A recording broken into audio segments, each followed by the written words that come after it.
अध्यक्ष महोदय, कल सत्ता पक्ष और आज भी सत्ता पक्ष के नेताओं ने 2008 के मुंबई के हमलों का जिक्र किया, बार बार कहा कि मनमोहन सिंह जी की सरकार ने कुछ नहीं किया। ये तो जानकारी होगी ना कि उसी समय जब वो आतंकवादी हमला चल रहा था तभी उन आतंकवादियों को मार डाला था, एक बचा था और उसको भी फांसी दे दी थी 2012 में। महाराष्ट्र के मुख्यमंत्री ने इस्तीफा दिया। देश के गृह मंत्री ने जिम्मेदारी लेकर इस्तीफा दिया। एक जवाबदेही थी पब्लिक के प्रति, एक जवाबदेही थी इस देश की जनता के प्रति, इस देश की धरती के प्रति।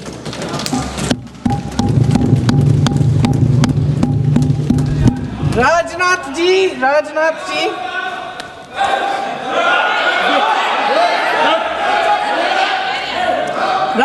जी तो पुलवामा, उरी और पठानकोट के समय गृह मंत्री रहे थे।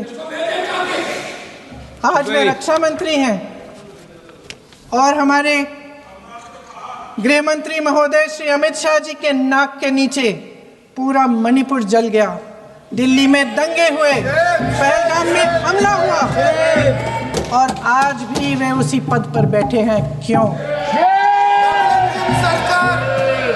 अध्यक्ष महोदय, बमबारी से अखबारों के हेडलाइन बनते हैं, मगर कहानी सुरक्षा में की चूक में भी है। आज देश खोखले भाषण नहीं सुनना चाहता, देश जवाब चाहता है, तसल्ली चाहता है कि सच उससे छिपाया नहीं जाएगा। देश जानना चाहता है कि उस दिन अप्रैल 22, 2025 को क्या हुआ और क्यों हुआ। आप तो खुद अपनी पीठ थपथपाने में लगे रहते हैं। सेना, देश, संसद से सच छुपाते हैं। ऑपरेशन सिंदूर जब शुरू हुआ, हम सब ने समर्थन किया, सब एकजुट होकर खड़े हो गए इस देश के लिए। दोबारा होगा, दोबारा खड़े हो जाएंगे। अगर हमारे देश पे हमला होता है तो यहाँ इस सदन में किसी भी पार्टी का हो, कोई भी हो, सब आपका समर्थन करेंगे। और हमें अपनी सेना पर गर्व है कि उन्होंने इस बार भी दृढ़ता से लड़ाई लड़ी, धैर्य से लड़ाई लड़ी, वीरता से लड़ाई लड़ी। लेकिन इस ऑपरेशन का सिंदूर का क्रेडिट, उसका श्रेय तो हमारे प्रधानमंत्री जी चाहते हैं।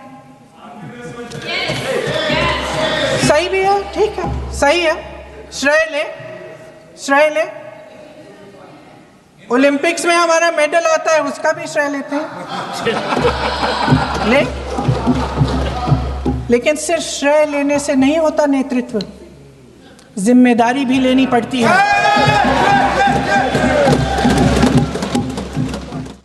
हम एक शेर सुना करते थे, मुझे ज्यादा इसका ज्ञान तो नहीं है लेकिन सुनते थे। लम्हों ने खता की और सदियों ने सजा पाई। आजादी के बाद से ही जो फैसले लिए गए उनकी सजा आज तक देश भुगत रहा है।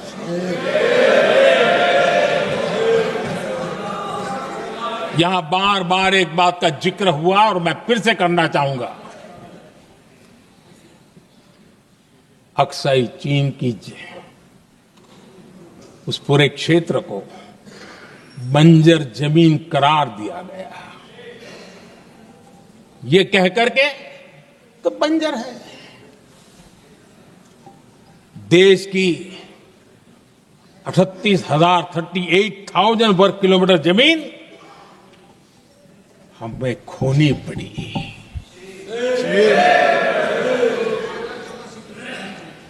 आदरणीय अध्यक्ष जी,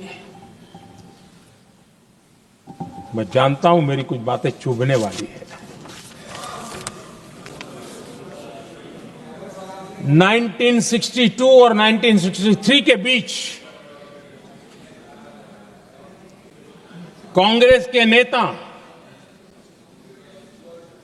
जम्मू कश्मीर के पुंछ उरी, नीलम वैली और किशनगंगा को छोड़ देने का प्रस्ताव रख रहे थे। भारत की भूमि, आदरणीय अध्यक्ष जी, और वो भी लाइन ऑफ पीस के नाम पर किया जा रहा था। 1966 रण ऑफ कच्छ पर इन्हीं लोगों ने मध्यस्थता स्वीकार की। ये था उनका राष्ट्रीय सुरक्षा का विजन। एक बार फिर उन्होंने भारत का करीब 800 वर्ग किलोमीटर क्षेत्र पाकिस्तान को सौंप दिया, जिसमें छड़बेट भी शामिल है, कि कहीं उसको छड़ा बेट भी कहते हैं। 1965 की जंग में हाजीपीर पास को हमारी सेना ने वापस जीत लिया था, लेकिन कांग्रेस ने उसे फिर लौटा दिया। 1971 पाकिस्तान के 93,000 फौजी हमारे पास बंदी थे। पाकिस्तान का हजारों वर्ग किलोमीटर एरिया हमारी सेना ने कब्जा किया था। हम बहुत कुछ कर सकते थे, विजय की स्थिति में थे। उस दौरान अगर थोड़ी सा विजन होता, थोड़ी सी समझ होती, तो पीओके वापस लेने का निर्णय हो सकता।